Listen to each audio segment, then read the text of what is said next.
नमस्कार दोस्तों, Kota career point channel में आप सभी का बहुत बहुत स्वागत है। मेरा नाम है महेंद्र सिंह नरूका। आज के इस वीडियो में मैं आपके साथ लेकर आया हूँ part 3 of minerals and energy resources. इससे पहले 2 वीडियोस में हम डिस्कस कर चुके हैं मिनरल्स एंड एनर्जी रिसोर्स के इंट्रोडक्शन के बारे में, उसके क्लासिफिकेशन के बारे में, जो था metallic minerals, non metallic minerals, economy में यानी हमारी अर्थव्यवस्था में मिनरल्स का क्या योगदान है। फिर इसके बाद हम डिस्कस कर चुके थे major mineral belts in India में। पार्ट 2 के अंदर हम डिस्कस कर चुके हैं आयरन ओर के बारे में। फिर इसके बाद में डिस्ट्रीब्यूशन ऑफ आयरन ओर, कहाँ कहाँ पर कितना डिस्ट्रीब्यूशन है, कॉपर के बारे में, और फाइनली हम कॉपर रिजर्व्स इन राजस्थान, जो कि एक टेबुलर डेटा था, उसके बारे में हम जान चुके थे। आज के इस पार्ट 3 के अंदर मैं आपके साथ डिस्कस करने वाला हूँ बॉक्साइट, फिर माइका, लेड एंड जिंक के बारे में। So please keep watching this video till the last second. तो आइए टॉपिक की शुरुआत करते हैं बॉक्साइट से। Bauxite is an ore which is use to make aluminium, यानी कि बॉक्साइट जो है एल्यूमिनियम बनाने का एक रॉ मटेरियल होता है। इससे एल्यूमिनियम तैयार किया जाता है। एल्यूमिनियम वेट में काफ़ी हल्का होता है, एयरक्राफ्ट इंडस्ट्री में इसका प्रयोग होता है। साथ ही एल्यूमिनियम के बर्तन भी बनाए जाते हैं। Utensils are also made from aluminium. Electrical industry के अंदर भी इसका काफ़ी प्रयोग होता है। मशीन इंडस्ट्रीज़, जो मशीन के पार्ट्स होते हैं, अच्छा जैसे कि एल्यूमिनियम में जंग नहीं लगता है, तो इस वजह से क्या है कि जो मशीन के कंपोनेंट्स होते हैं उनको अगर आयरन के बनाए तो वो ज़्यादा भारी होंगे, इससे मशीन चलाने में कॉस्ट ज़्यादा आएगी और साथ ही जंग लगने का भी खतरा होता है। सो इन सभी चीज़ों से छुटकारा देता है एल्यूमिनियम। तो इसमें भी इसका जो पेरेंट है बॉक्साइट, उसका ही नाम सबसे पहले आगे आता है। सो बॉक्साइट जहाँ पर है वहाँ पर इलेक्ट्रिकल इंडस्ट्री फलेगी फूलेगी, मशीन इंडस्ट्री का व्यापार बढ़ेगा, यूटेंसिल्स का व्यापार बढ़ेगा, बर्तनों का काफ़ी ज़्यादा इसके अंदर स्कोप हो पाएगा। ओवरऑल यहाँ पर बॉक्साइट जो है काफ़ी यूज़फुल है। In India it is obtained from the lava rocks of Dharwad and Vindhyachal range. Bharat के अंदर ये जो लावा चट्टानें जो है, लावा रॉक्स जो है, उनसे बॉक्साइट को निकाला जाता है। लावा रॉक्स जो है अधिकतर धारवाड़ और विंध्याचल रेंज के वहाँ से मिलाई जाती है। धारवाड़ और विंध्याचल रेंज नामक की जो पहाड़ी श्रृंखलाएँ हैं वहाँ से प्राप्त किया जाता है।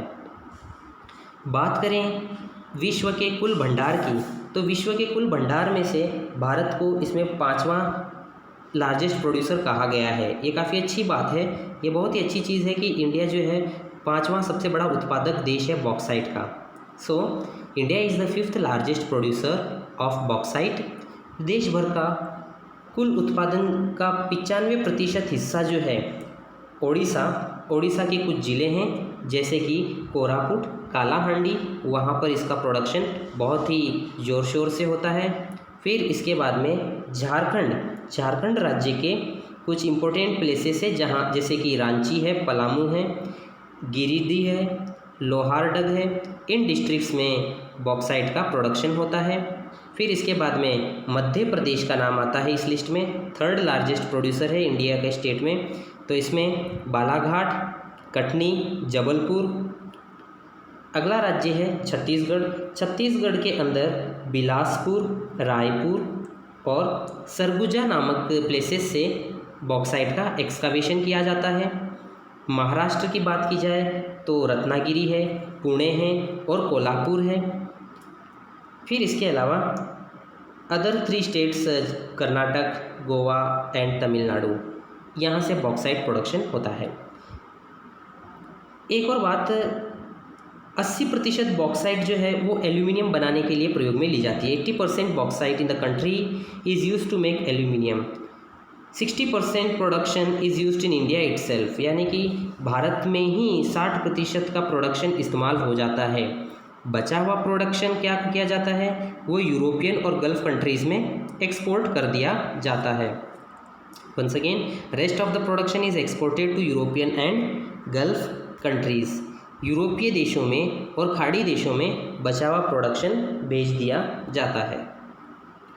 फिर आते हैं हम माइका की तरफ। Here in the left hand side you can see the thin sheets इन्हें माइका कहा जाता है। ये जो पतली शीट्स हैं, पेपर की जितनी सी पतली पतली शीट्स, इन्हें माइका कहा जाता है। काफ़ी यूज़फुल मिनरल है ये, और भारत जो है इसके अंदर सबसे बड़ा उत्पादक देश है। ये काफ़ी गर्व करने लायक बात है कि India is at the first place in the world in mica producer, यानी कि लार्जेस्ट प्रोड्यूसर ऑफ माइका है भारत। विश्व का सबसे बड़ा उत्पादक देश है। लगभग 70 से 80% माइका जो है यहाँ पर निकाला जाता है, यहाँ पर उसका प्रोडक्शन किया जाता है। Here muscovite means ruby mica, biotite means pink mica. These two mica are excavated from igneous and metamorphic rocks.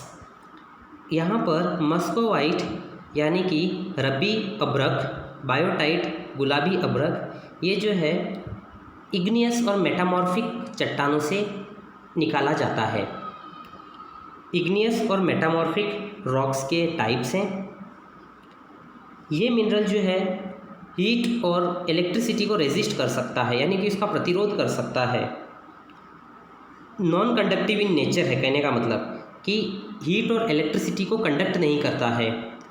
जैसे कि आपने साइंस में ऐसे टॉपिक आते हैं, conductors of electricity, good conductors, bad conductors, तो आप हीट और इलेक्ट्रिसिटी के कॉन्टेक्स्ट में उन साइंस के टॉपिक को रेफ़र कर सकते हैं। माइका जो है इसमें हीट, इलेक्ट्रिसिटी कंडक्ट नहीं होती, तो ये इलेक्ट्रिकल इंडस्ट्री के लिए यूज़फुल है। इंसुलेटर्स के फॉर्म में इसे यूज़फुल किया जा सकता है। अच्छा, इनकी जो परत होती है, ये आप तस्वीर में देख सकते हो, इनमें चमक होती है काफ़ी ज़्यादा। They are having shine, they are having layers as well. इसीलिए इनका इस्तेमाल इलेक्ट्रिकल इंडस्ट्री में बखूबी किया जाता है। इलेक्ट्रिकल इंडस्ट्री के अलावा भी जैसे कि ये वजन में हल्की होती हैं, तो इन्हें एयरक्राफ्ट इंडस्ट्री में एंड मिलिट्री इंडस्ट्री में भी इनका भरपूर प्रयोग किया जाता है। They are abundantly used in aircraft and in military industry. Okay fine, due to the consumption of mica reserves being less, it is in protected state. जैसे कि माइका रिजर्व्स का, माइका भंडार का उपभोग बहुत ही सीमित है, तो इसीलिए इसे काफ़ी सुरक्षित स्थिति में रखा गया है। बात करें इनके भंडार कहाँ कहाँ पाए जाते हैं, तो आंध्र प्रदेश के कुछ प्लेसेस हैं, नेल्लोर, गुंटूर। इसके बाद में राजस्थान के कुछ प्लेसेस हैं, भीलवाड़ा, अजमेर, जयपुर, जोधपुर और टोंक। फिर इसके बाद में झारखंड के कुछ प्लेसेस हैं, जैसे कि हज़ारीबाग, कोडरमा, गिरिडीह, धनबाद, बोकारो एंड पलामू। बिहार के कुछ प्लेसेस लाइक औरंगाबाद, गया, नवाड़ा एंड बेगूसराय। तमिलनाडु के प्लेसेस हैं जैसे कि कोयम्बटूर एंड मदुराई।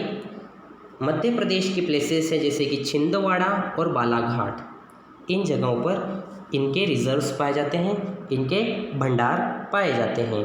फिर इसके बाद हम बात करेंगे नेक्स्ट टॉपिक की, लेड एंड जिंक। आप इस तस्वीर में एक मेटल देख रहे हो, ये मेटल जो है लेड कहलाता है। इस मेटल का प्रोडक्शन जो है भारत के अंदर तमिलनाडु, राजस्थान, आंध्र प्रदेश और उत्तर प्रदेश में किया जाता है। लेड का प्रोडक्शन, वंस अगेन मैं रिपीट करता हूँ, यहाँ पर बात मैं लेड की कर रहा हूँ, तो लेड का प्रोडक्शन तमिलनाडु, राजस्थान, आंध्र प्रदेश एंड उत्तर प्रदेश में किया जाता है। और जिंक जो है, जिंक का प्रोडक्शन राजस्थान में किया जाता है, मेनली इन राजस्थान। तो लेड की बात करें, lead is a mineral present in mixed form. ये एक मिश्रित रूप में पाया जाता है, जिसे गलेना और कहा जाता है। गलेना और की खासियत ये है कि ये सेडिमेंट्री और लेयर्ड रॉक्स में पाया जाता है। सेडिमेंट्री रॉक्स वो होते हैं जो धीरे धीरे मौसम के परिवर्तन से वो सेटल हो जाते हैं एक जगह पर। छोटे छोटे ये समुद्रों में नॉर्मली पाए जाते हैं सेडिमेंट्री रॉक्स, और वैसे समुद्रों के बाहर भी पाए जाते हैं ये। आप ऐसा ना समझें कि केवल समुद्र में पाए जाते हैं, दोनों जगह पाए जाते हैं, inside the sea and outside the sea. इसके अलावा जो लेयर्ड रॉक्स हैं, लेयर्ड रॉक्स जो है सेडिमेंट्री रॉक्स का ही फर्दर डिवीज़न है। तो लेयर्ड रॉक्स या सेडिमेंट्री रॉक्स जब मैं बोलूँ तो आप इससे एक ही अर्थ निकालिएगा, सेडिमेंट्री रॉक्स। तो सेडिमेंट्री रॉक्स के अंदर गैलेना ओर पाया जाता है। इस गैलेना ओर से लेड का एक्सकावेशन किया जाता है, लेड एक्सकावेट किया जाता है। ये सेडिमेंट्री और लेयर्ड रॉक्स जो है अरावली रेंज इन इंडिया में है। भारत की जो अरावली रेंज है उस अरावली रेंज के अंदर सेडिमेंट्री रॉक्स पाए जाते हैं। उन सेडिमेंट्री रॉक्स में से ही इसे निकाला जाता है। आगे हम बात करते हैं जिंक की। जिंक का इस्तेमाल होता है केमिकल, ड्राई बैटरीज बनाने के लिए और साथ ही एंटी रस्टिंग वर्क यानी जंग रोधी कार्यों के लिए भी इसका इस्तेमाल किया जाता है। Once again, it is used to make chemicals, dry batteries and for anti rusting work. बात की जाए लेड की तो lead is used to make bronze, military equipments, railway engine etcetera. यानी कि लेड का प्रयोग जो है वो मिलिट्री के उपकरण बनाने के लिए किए जाते हैं, फिर इसके बाद में रेलवे इंजन के लिए किए जाते हैं, और ब्रॉन्ज यानी कि कांसा का इस्तेमाल, कांसा बनाने के लिए भी इसका इस्तेमाल किया जाता है। नेक्स्ट स्लाइड में देश भर का 95% लेड और जिंक का प्रोडक्शन जो है वो राजस्थान में होता है। ये बड़ी गर्व की बात है कि राजस्थान के अंदर इतना बड़ा इसका रिज़र्व है। राजस्थान के अंदर जो इसमें लीड रोल में आते हैं लेड एंड जिंक प्रोडक्शन में, उनमें Chittorgarh, Rajsamand, Bhilwara, Udaipur etcetera. These are the districts which are in leading role for producing lead and zinc. इसके बाद रिफाइनिंग वर्क जो है लेड और जिंक का, वो एक पब्लिक सेक्टर कंपनी है जिसका नाम है हिंदुस्तान जिंक लिमिटेड, उसके द्वारा किया जाता है। Refining work of lead and zinc is done by one public sector company so called Hindustan zinc limited. और इसके अलावा जावर माइंस, ये भी एक पब्लिक लिमिटेड कंपनी है उदयपुर में, जावर माइंस इन उदयपुर। इसके अलावा दूसरे इसके जो रिजर्व्स हैं, दूसरे भंडार हैं दूसरे इलाकों के, वो इस प्रकार हैं आंध्र प्रदेश, झारखंड, ओडिशा और तमिलनाडु। इन इलाकों में इसे प्राप्त किया जाता है।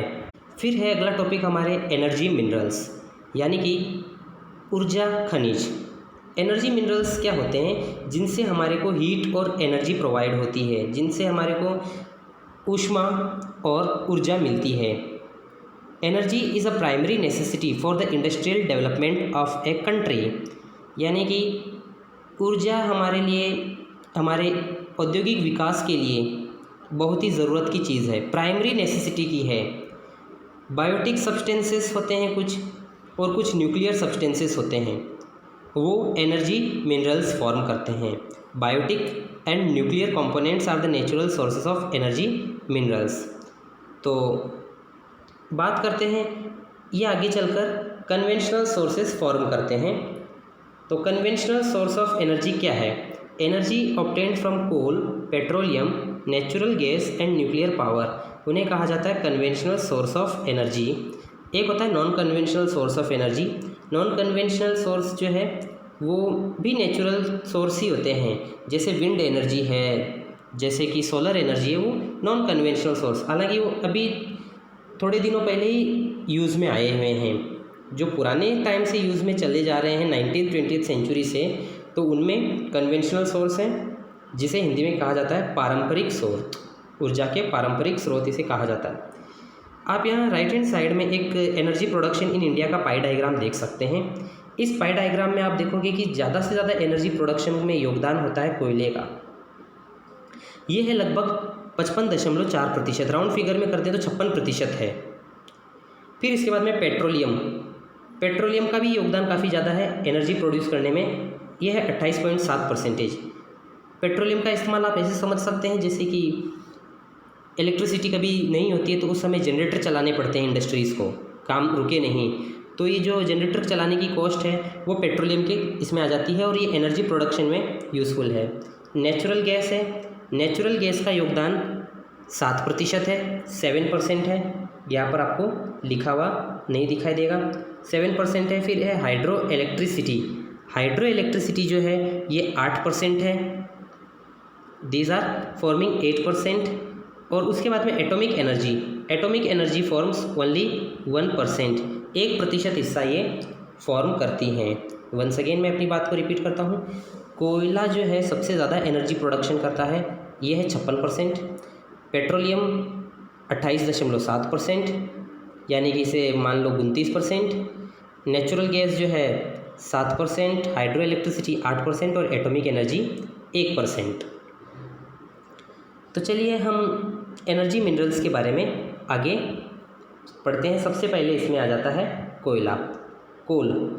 तो देखो एनर्जी जो है ये हर एक जगह पर ज़रूरत होती है, इंडस्ट्री हो, चाहे एग्रीकल्चर हो, चाहे ट्रांसपोर्ट हो, या फिर हमारे घरों में भी एनर्जी की तो ज़रूरत पड़ेगी, इलेक्ट्रिसिटी की ज़रूरत पड़ेगी। So following is the pattern of distribution and production of energy resources in India. सबसे पहला नंबर आता है कोयले का। कोयले की बात की जाए तो इसमें भारत जो है चीन और अमेरिका के बाद में तीसरा सबसे बड़ा उत्पादक राज्य है। India is the third largest producer of coal after the China and United States of America. Coal was found for the first time in India in Raniganj in 1814। 1814 में रानीगंज में कोयले को सबसे पहली बार खोजा गया था, इसे डिस्कवर किया गया था। कोयला जो है ये इसके 1814 के बाद में इसका डेवलपमेंट जो है 19th सेंचुरी में शुरू हुआ, और उसके बाद देश के अन्य हिस्सों में इसकी डिस्कवरी, इसका एक्सकवेशन, खुदाई करके इसको फाउंड आउट करना, फिर उसको डेवलप करना वो चालू होता है। In India the coal which is used is categorised on the basis of carbon content. जितना कार्बन कंटेंट है उसके आधार पर कोयले का क्लासिफिकेशन किया गया है। तो कोयले के क्लासिफिकेशन को लेकर क्वेश्चन आते हैं मैच द फॉलोइंग टाइप में। एंथ्रासाइट जो है इसके अंदर 80 से 90% कार्बन कंटेंट। दूसरा टाइप है बिट्यूमिनस, जिसके अंदर कार्बन कंटेंट 75 से 80% है। थर्ड इज़ लिग्नाइट, 35 से 40% कार्बन कंटेंट। फिर है पीट, यहाँ पर पोएट लिखा हुआ है, गलती से पीट होगा, PEIT पीट। तो पीट है 15 से 35% कार्बन कंटेंट के साथ। तो ये इसका क्लासिफिकेशन है, एंथ्रासाइट, बिटुमिनस, लिग्नाइट एंड पीट। फिर इसके बाद में देश भर में 98.5% कोयले का भंडार पाया जाता है, और 99% कोयला प्रोडक्शन किया जाता है। और ये किया जाता है, ये उस टाइम का है गोंडवाना पीरियड सेडिमेंट्री रॉक्स का। इसका क्या अर्थ हुआ, गोंडवाना पीरियड सेडिमेंट्री रॉक्स? बहुत ही पहले के समय में एक गोंडवाना नाम का सुपर कॉन्टिनेंट हुआ करता था। उस सुपर कॉन्टिनेंट के टाइम से जो रॉक्स हैं, सेडिमेंट्री रॉक्स, उनमें कोल के रिजर्व्स डिपॉजिटेड हैं। तो उन्हीं का हम इस्तेमाल कर रहे हैं आज भी। तो 99% कोल प्रोडक्शन जो है वो गोंडवाना पीरियड के सेडिमेंट्री रॉक्स से होता है। साधारण भाषा में हम कहें तो इसके रिजर्व्स कहाँ पर हैं? Damodar valley, Son valley, Godavari Wardha region, ये कोयले के बड़े भंडार माने जाते हैं। These are the big reserves of coal in India, Son valley, Godavari Wardha region and in the 5 river valley region of Brahmani, Indravati and Koel. यहाँ पर बिटुमिनस कोल जो है 10 से 30 मीटर की चौड़ी लेयर्स में पाया जाता है। वंस अगेन मैं अपनी बात रिपीट करूँ, यहाँ पर बिटुमिनस कोयले जो हैं 10 मीटर से 30 मीटर चौड़ी परत में पाए जाते हैं। फिर है इन इंडिया लिग्नाइट कोल, जो कि इन्फीरियर क्वालिटी ऑफ कोल है।